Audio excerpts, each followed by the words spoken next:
이스라엘 역사에서 가장 복을 받은 시대의 왕으로 역할을 감당했던 사람이 솔로몬이에요. 솔로몬. 자, 솔로몬은 열왕기상 1장부터 11장까지 솔로몬 왕에 대하여 성경이 기록하고 있어요. 그러니까 이스라엘 나라의 누구에 대한 기록이다? 왕들에 대한 기록이다. 왕. 그러면 봐요. 누가 뭘 기록한다고 하면 그 기록한 저자에 뭐가 있을까? 의도가 있겠죠. 목적이 있겠죠. 관점이 있겠죠. 열왕기서는 어떤 관점으로 기록했을까? 열왕기서를 기록한 저자의 의도는 무엇일까? 또 하나님이 성경을 썼다면 이스라엘 나라 왕들을 어떤 관점으로 하나님이 보셨을까? 라고 하는 것을 우리는 이해를 가지고 열왕들의 이야기를 들어야 되는데 오늘 솔로몬 왕에 대한 이야기를 들어봅시다. 솔로몬의 기록은 두 파트로 나누어져 있어요. 하나는 전반기예요. 그러면 또 하나는 뭐라고요? 후반기지. 전반전과 후반전을 확연하게 비교하고 있어요. 그러면서 후반전에 가면 갈수록 어떤 이야기를 하는가 하면 이스라엘의 가장 큰 실수와 오점을 남긴 왕으로 솔로몬을 소개합니다. 우리는 솔로몬 그러면 칭송받을 왕, 지혜의 왕, 가장 정치를 잘한 왕, 자기 나라를 평안한 나라로 인도했던 왕, 이렇게 생각할 수 있는데 성경의 저자의 솔로몬에 대한 기록 관점은 솔로몬은 이스라엘 역사에 가장 치명적인 오점을 남긴 왕이다 라고 소개하면서 너희들이 칭송하고 존경하고 따르는 솔로몬조차도 인간이고 부족했고 치명적이었다. 그러니까 사람들이 가장 존경하는 왕인데 성경은 그를 어떻게 표현하는가 하면 가장 큰 실수를 저지른 가장 잘못한 왕으로 성경이 그를 소개해요. 그러면서 이 역사서가 무엇을 말하고 있는 이야기를 오늘 할 거예요. 자, 솔로몬이 왕이 되는 과정 초기에 하나님은 그의 정적들을 다 제거해 주셨어요. 그래서 이제 솔로몬의 통치는 탄탄대로겠구나. 그래서 솔로몬은 출발했어요. 순항했어요. 그런데 솔로몬의 말년에는 어떤 일이 일어났는가 하면 이스라엘이라는 나라가 두 나라로 분열이 돼요. 그래서 10지파를 잃어버려요. 그리고 두 지파와 함께 겨우 하나님의 약속인 언약, 유다 지파를 통해서 이제 언약을 이어가는 남유다가 되죠. 대부분 10지파는 북이스라엘로 두 나라가 갈리게 됩니다. 자, 그래서 솔로몬의 왕의 초기와 후반기를 이 열왕기서 저자는 대조하고 비교하고 있어요. 왜 솔로몬의 후반기가 이렇게 비참했는가? 이렇게 큰 오점과 실수를 남겼는가? 그 모든 원인은 솔로몬의 타락이었어요. 자, 솔로몬은 누군가 하면 다윗의 아들이에요. 그러니까 태어났는데 아버지가 누구예요? 왕. 근데 그 왕인데 이스라엘 나라의 최고의 왕이었어요. 태어났는데. 그리고 재벌 2세로 태어났는데 금수저로 이제 인생을 시작한 거죠. 그런데 솔로몬의 초기에는 솔로몬은 너무나 이스라엘 나라의 왕제도답게 자기 왕직을 수행했어요. 자, 그래서 보여. 일천번제를 드리잖아요. 그래서 하나님 나타나서, 자,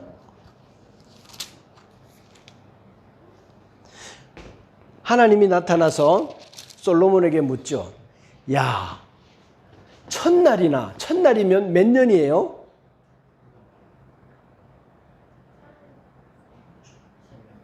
첫날이면 몇 년이에요?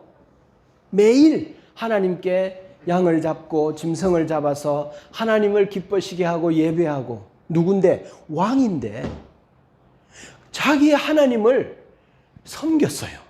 첫날이나 1000번제를 드렸어요. 자, 그렇게 드리고 난 후에 하나님께서 솔로몬에게 나타나가지고, 솔로몬아, 내가 너에게 뭘 주면 좋겠냐? 그러니까 솔로몬이 말했죠. 하나님, 저는 다른 거 다 필요 없어요. 하나님이 내게 맡겨준 이 백성들 하나님의 뜻대로 잘 다스릴 수 있는 지혜만 주셔도 전 소원이 없겠어요. 당신의 백성들을 잘 다스리는 왕이 되게 해주세요. 그러니까 하나님이 깜짝 놀라서, 그래, 내가 너에게 지혜를 줄게. 근데 너가 구하지 않은 부와 영광과 명성도 내가 너에게 줄게. 그래서 솔로몬의 사역 초기에는 하나님을 왕으로 섬기는 이스라엘 나라의 대리 통치자로서의 역할을 톡톡히 충실히 감당해 나아갔어요. 그런데 열왕기상 9장부터 후반전이 시작이 되면서 타락하기 시작하죠. 솔로몬은 타락하기 시작하죠. 초반에 얼마나 큰 복을 받았는지 한번 봐요. 솔로몬이 하나님을 왕으로 섬겼을 때 그가 누린 복이 열왕기상 4장에 나와 있어요. 성경 봅시다. 시작. 유다와 이스라엘의 인구가 바닷가의 모래같이 많게 되매 먹고 마시며 즐거워하였으며, 솔로몬이 그 강에서부터 블레셋 사람의 땅에 이르기까지와 애굽 지경에 미치기까지의 모든 나라를 다스림으로 솔로몬이 사는 동안에 그 나라들이 조공을 바쳐 섬겼더라. 자, 24절 앞부분에 봐요. 20 앞에. 유다와 이스라엘의 인구가 바닷가의 모래같이. 여러분, 바닷가의 모래같이 너의 자손이 많아질 거라고 누구한테 약속하지 않았어요? 아브라함에게 약속. 그게 누구 때에 와가지고 이루어졌다? 솔로몬은 그런 사람이었어요. 하나님의 약속이 솔로몬 때에 와가지고 바다의 모래와 같이, 그리고 그 지경이, 그 땅이 얼마나 넓었는가 하면 중앙아시아 전체를, 그리고 아프리카 애굽에 미치기까지 판도를 차지했어요. 자, 다음. 시작. 솔로몬이 그 강 건너편을 딤사에서부터 가사까지 모두 그 강 건너편의 왕을 모두 다스림으로 그가 사방에 둘린 민족과 평화를 누렸으니, 솔로몬이 사는 동안에 유다와 이스라엘이 단에서부터 브엘세바에 이르기까지 각기 포도나무 아래와 무화과 나무 아래에서 평안히 살았더라. 무슨 말이죠? 솔로몬이 통치했던 이스라엘 나라의 상황은 어떤 상황인가 하면 파라다이스 같았더라 라고 하는 느낌과 분위기가 있어요. 사람이 살기에, 한 백성이 나라를 이루고 살기에 가장 최적의 상황이었더라 라고 표현하고 있는 거예요, 성경이. 이게 솔로몬이 하나님을 왕으로 섬길 때, 그의 초반에 그는 너무나 하나님을 잘 섬겼어요. 그리고 아버지가 준비해 놓았던 모든 성전의 물품들을 가지고 이제 성전 건축을 시작하지요. 솔로몬이 이제 정치 후반기에 들어서면서 어떻게 하는가 하면 하나님이 왕인 나라의 대리 통치자로 자기 왕직을 수행하기보다는 세상 나라의 왕들이 자기 나라를 통치하는 방식으로 서서히 변질되어지고 옮겨갑니다. 그래서 뭘 하는가 하면 정략 결혼을 해요. 그래서 다른 나라의 여자, 처녀들을 데리고 와가지고 자기와 결혼함으로 그 나라들과 이렇게 조약을 맺고 약속을 맺어서 동맹을 맺어서 이스라엘 나라 자기 왕권을 통치해 나아가려고 하면서 주변 나라의 많은 여자들을 이스라엘 땅에 데리고 와요. 이 여자들이 들어오면서 뭘 같이 가지고 들어오고 뭐가 같이 들어오는 줄 아세요? 그들의 신들이 들어와요. 자, 그리고 애굽에 내려가 가지고 말과 병거를 사들여요. 군사력을 정대시키는 일에 몰두해요. 자기 왕권 확립에 집중해요. 그래서 이 나라는 이제 누구의 나라가 되는가 하면 하나님이 왕인 나라가 아니라 솔로몬이 왕인 나라, 왕이 왕인 나라가 되어지는 세상 나라의 모습으로, 세상 방식의 통치 방식으로 이스라엘 나라가 서서히 바뀌어가요. 솔로몬은 이제 자기 정치적 판단과 생각을 더 신뢰하고 하나님이 왕인 독특한 나라의 그 믿음의 나라의 모습을 잃어버리고 자기가 왕으로 점점 그 나라의 중심에 서게 됩니다. 그래서 하나님을 잃어버리게 되죠. 율법을 불순종하고 이방 우상을 섬기게 되고, 하나님이 분명히 경고했지만 솔로몬은 자기 방식, 자기 능력, 자기 판단, 자기 힘, 그래서 이 나라는 내 거야, 내가 왕이야, 내가 통치해, 내 거야. 그래서 이 나라의 왕이 누가 되었어요? 솔로몬이 되었어요. 원래 이스라엘 나라는 이 세상의 많은 나라들 중에 독특한 나라였어요. 그 나라는 믿음의 나라였어요. 신앙의 나라였어요. 여호와가 왕인 나라였어요. 한 번도 이 나라는 인간 왕이 되어져서 이 나라를 다스리는 그런 나라가 아니었어요. 이 나라에, 하나님이 왕인 나라에 이제 하나님의 방식보다 자기 판단, 사람의 방식, 사람의 능력, 사람의 만들어 놓은 군사력에 의지해서 통치해 나아가는 쪽으로 솔로몬이 바뀌어 버렸어요. 자, 솔로몬이 앞부분에서 지혜가 얼마나 있었는가 하면 그 두 가지를 소개하잖아요. 두 여자가 잠을 자는데 다 각각 아이를 낳아서 잠을 잤어요. 근데 잠을 이렇게 좀 심하게 자는 여자가 있었나 봐. 그래가지고 이제 막 갓 놓은 아이한테 다리를 그냥 툭 얹어가지고 얘가 질식사를 했네. 그러고 정신을 차리고 일어보니까 애가 죽어있네. 근데 옆에 있는 애가 아줌마 애를 보니까 새근새근 잠을 자고 있네. 바꿔치기 했어요. 그래서 살짝 죽은 아이는 저쪽에 놔놓고 살아있는 아이는 내 품에 이렇게 딱 안고 아침에 일어나가지고 이제 이것이 솔로몬의 법정에까지 가서 솔로몬이 어떻게 판단하는가 하면 판결하는가 하면 아주 지혜롭게 사람들이 깜짝 놀라요. 그 모성애를 가지고 엄마를 찾아주죠. 아이를 찾아주죠. 다시 모든 걸 제자리로 돌리죠. 이 아이를 쪼개서 다 자기 거라고 말하니까 쪼개가지고 줘라. 그러니까 진짜 엄마는 이러면 죽으니까 진짜 엄마는 알았습니다 하고 양보하죠. 진짜 주인은 양보하죠. 죽으면 안 되니까. 근데 이 아줌마는 쪼개요. 그러니까 자기 엄마를 찾아줬어요.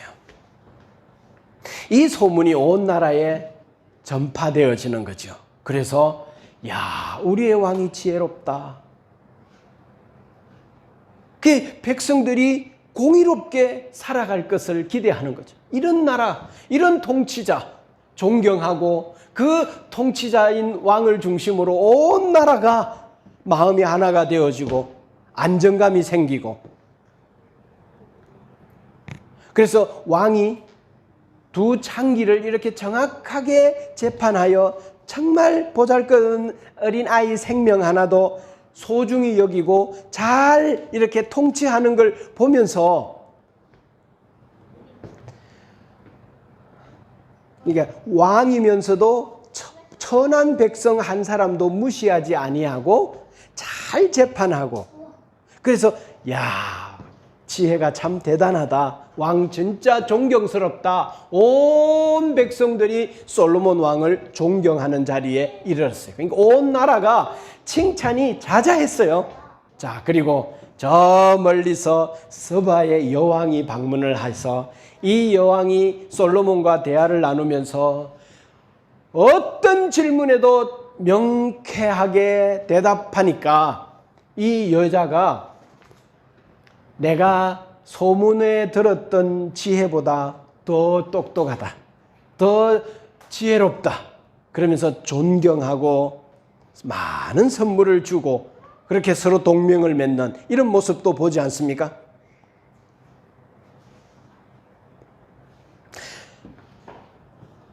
나라 행정도 4장 20절에 보면 공의롭게 잘 다스리고, 그래서 하나님의 놀라운 복을 받아서 바닷가에 모래같이 많게 되었어요. 4장 21절에 하나님이 땅을 약속한 그 아브라함에게 약속했던 땅도 솔로몬 대에 와서 성취되었어요. 즉 하나님을 왕으로 섬기고 그 앞에서 겸손하게 무릎 꿇고 주의 뜻을 따라 통치하면서 하나님이 이스라엘 나라의 왕이 되고, 솔로몬 왕이 그 앞에서 무릎을 꿇고 자기 백성들을 하나님의 말씀과 뜻대로 통치하려고 할 때 하나님은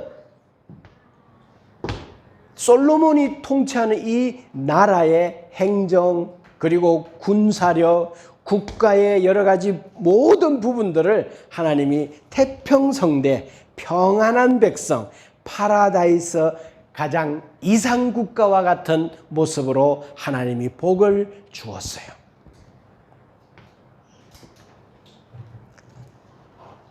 자, 그런데 솔로몬이 후반전으로 갑니다. 10장 26절부터 보면 솔로몬이 집중하는 것을 봅시다. 시작. 솔로몬이 병거와 마병을 모으며 병거가 1400대요 마병이 12,000명이라 병거 성에도 두고 예루살렘 왕에게도 두었으며 왕이 예루살렘에서 은을 돌같이 흔하게 하고 백향목을 평지에 뽕나무같이 많게 하였더라. 솔로몬의 말들은 애굽에서 들여왔으니 왕의 상인들이 값주고 산 것이며 애굽에서 들여온 병거는 한 대에 은 600세겔이요 말은 한 필에 150세겔이라. 이와 같이 햇사람의 모든 왕과 아람 왕들에게 그것들을 되팔기도 하였더라. 지금 후반전에 들어오면서 솔로몬은 뭐 어떤 일에 집중하죠? 나중에 금 방패 500개를 만들어요. 여러분, 방패를 금으로 만들어요. 얼마나 그 영광이 가득한 그 영광으로 자기를 뭐 하는가 하면 과시하기 시작해요. 군사력 앞에 자기가 서고 그 어마어마한 왕권에 가진 복을 가지고 자기가 이제 전면에 딱 서요. 봐라, 이것들 전부 다 내가 구축해 놓은 거야. 내가 이런 왕이야. 내 군사력이 이래. 내 명성이 이래. 이런 거죠. 모든 밥그릇을 금으로 자기 위용을 드러내고, 그래서 솔로몬의 재산 목록이 10장 14절부터 25절까지 나와요. 어마어마한 재산들 아니겠어요? 어마어마한 재산들. 자, 다음에 솔로몬의 대외 무역이나 이런 다른 나라들에 대하여서 어떻게 서로 관계를 맺었는가 하면, 열왕기상 5장 7절부터 나오는데, 주변에 있는 사람들이 솔로몬을 너무 좋아했어요. 그리고 솔로몬하고 막 이렇게 무역하고 서로 왕래하고 교류하면서 그 사람들이 솔로몬을 너무 좋아했어요. 그런데 후반전으로 갈수록 그들의 관계가 삐끗하는 것을 성경이 표현하고 있어요. 열왕기상 9장 10절부터 11절에 보면 이들의 관계가 삐그덕거려요. 지금 제가 계속 이야기했죠. 솔로몬의 전반전은 솔로몬이 어떻게 통치했는데, 후반전에 솔로몬의 관심은 어떻게 바뀌었고 어떻게 나라를 통치하는지에 대한 이야기를 열왕기상 저자가 의도적으로 솔로몬의 전반과 후반을 자꾸 비교 분석하고 표현하고 있어요. 그런 의도가 뭘까?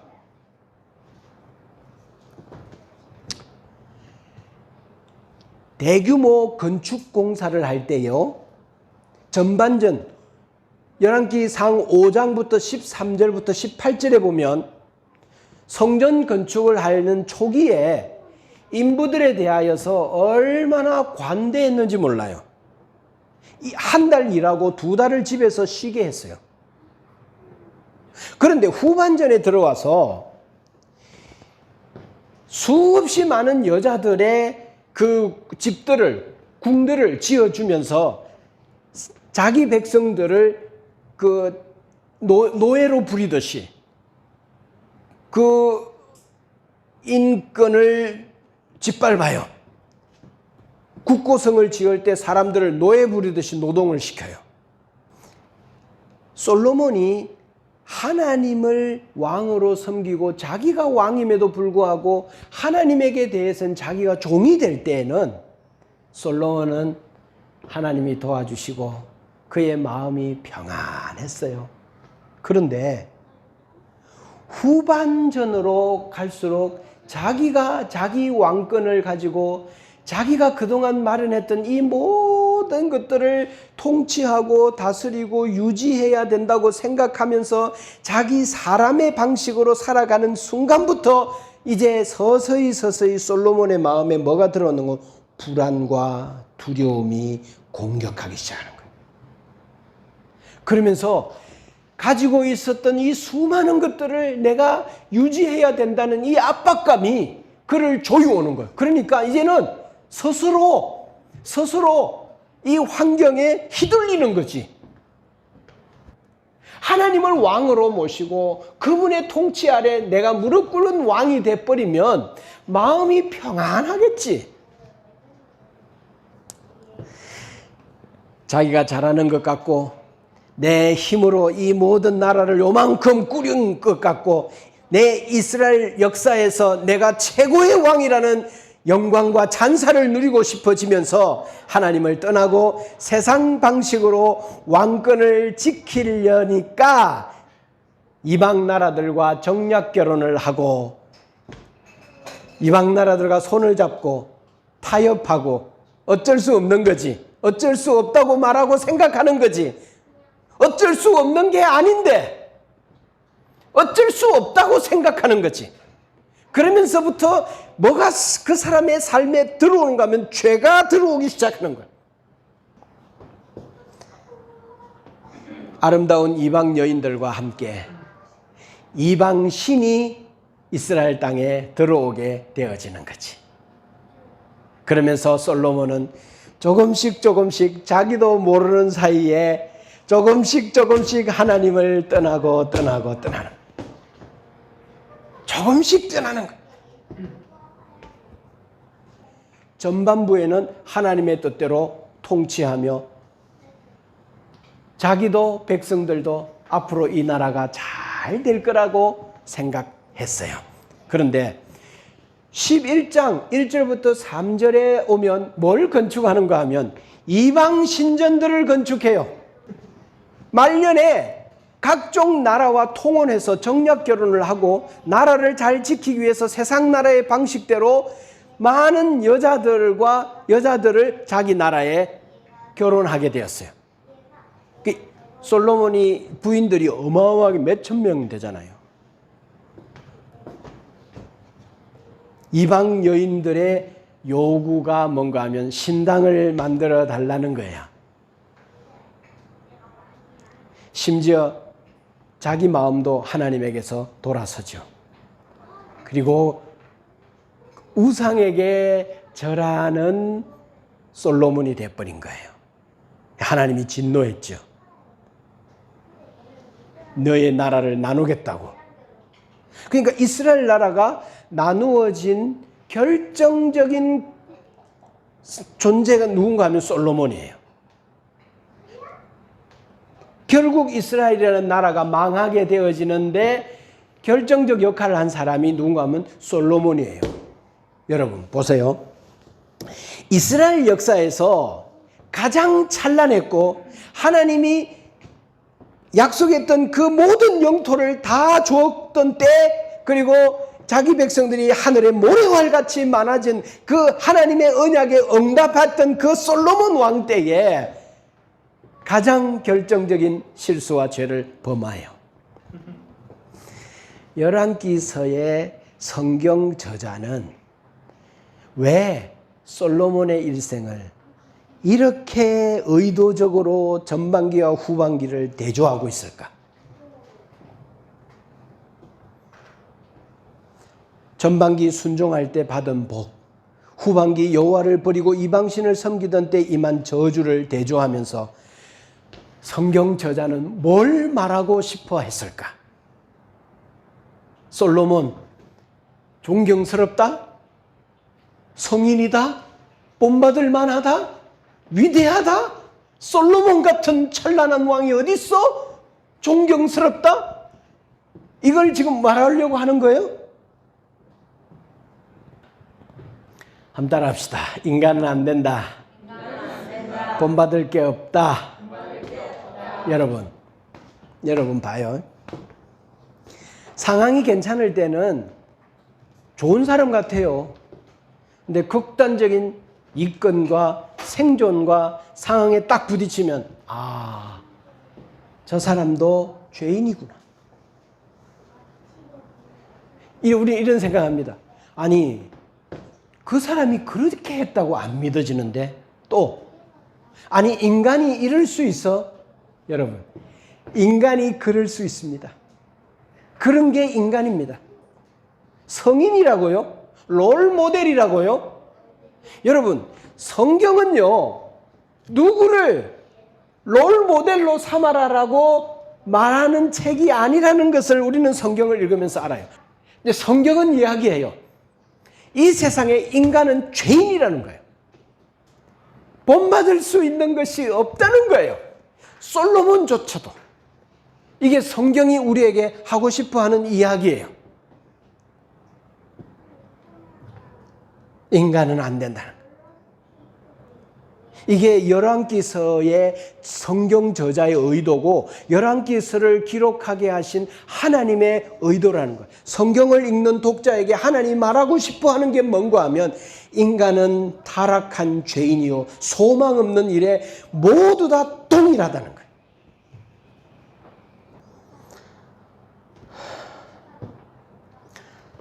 여러분, 우리가 피스풀 교회잖아요. 평안하기를 주의 이름으로 축복합니다. 많이 가지면 평안하겠죠? 아니요. 하나님이 없으면요. 가진 것 그게 올무가 되고요. 많이 부족한 것이 많아서 힘들면 평안하지 않겠죠? 아니요. 하나님이 계시면 그 삶이 규모 있게 조금씩 다듬어져 가면서 그 삶이 풍요로워집니다. 하나님이 왕이었을 때 솔로몬이 누린 복들을 보세요. 여러분, 많이 가진 것이 여러분들을 올무가 되게 하는 것이 아니라 하나님을 왕으로 섬기지 않고 자기가 자기의 주인 되어지는 것, 이게 뭔가 하면 죄잖아요. 이 죄가 여러분 안에 자리를 잡으면서 여러분은 이제 평안이 날아가 버리는 거예요. 평안이 빼앗겨 버리는 거예요.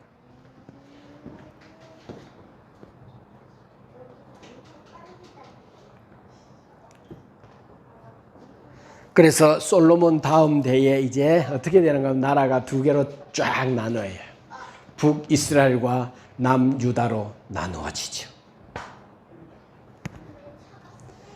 솔로몬 때문에 결국 나라가 망하게 되어지는 거죠. 그리고 그의 말년은 비참하게 실패하는 솔로몬으로 성경은 그를 부각시킵니다.